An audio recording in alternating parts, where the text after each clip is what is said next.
জয় মা মনসা। কথায় আছে বাঙালির 12 মাসে 13 পার্বণের তালিকায় থাকা অন্যতম আদি উৎসব হলো রান্না পুজো বা অরন্ধন উৎসব। ভাদ্র সংক্রান্তি বা ভাদ্র মাসের শেষ দিন অর্থাৎ বিশ্বকর্মা পুজোর আগের দিন সারা বাংলা জুড়ে বিশেষত সূর্যাস্তের পর রান্নার প্রস্তুতি শুরু হয় এবং সূর্য উদয়ের আগেই রান্না শেষ করতে হয়। পরিবারের কল্যাণ সাধনে শিবের মানসপুত্রী দেবী মনসার উদ্দেশ্যে নানা রকম পদ রান্না করা হয়। রাতের সেই রান্না অর্থাৎ ঠান্ডা ও বাসি পদ ভোগ হিসেবে পরের দিন অর্থাৎ আশ্বিনের প্রথম দিন নিবেদন করা হয়।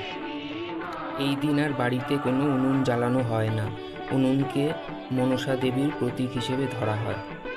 শালুক পাতা বা মনসা গাছ বসিয়ে ঘট স্থাপন করা হয়। তারপর শুরু হয় রান্না পুজো। এই ভিডিওতে দেখছেন সোদপুর রোড রামকমল স্কুলের নিকট কলকাতা 82-তে অবস্থিত শ্রীমতী দীপা মণ্ডল দিদির বাড়ির রান্না পুজো।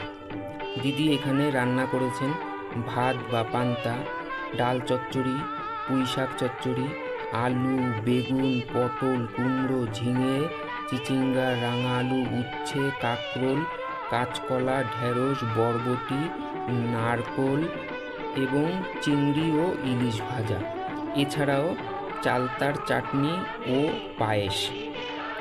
রাত 10:30 থেকে রান্না শুরু করে শেষ করেছেন রান্না ভোর 3:30-র মধ্যে।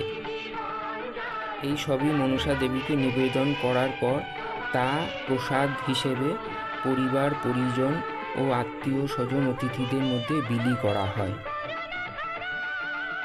মা মনসার আশীর্বাদ প্রাপ্তির আশায় তা মানুষ গ্রহণ করেছেন। সকলের মঙ্গল হোক, মা মনসার কৃপা।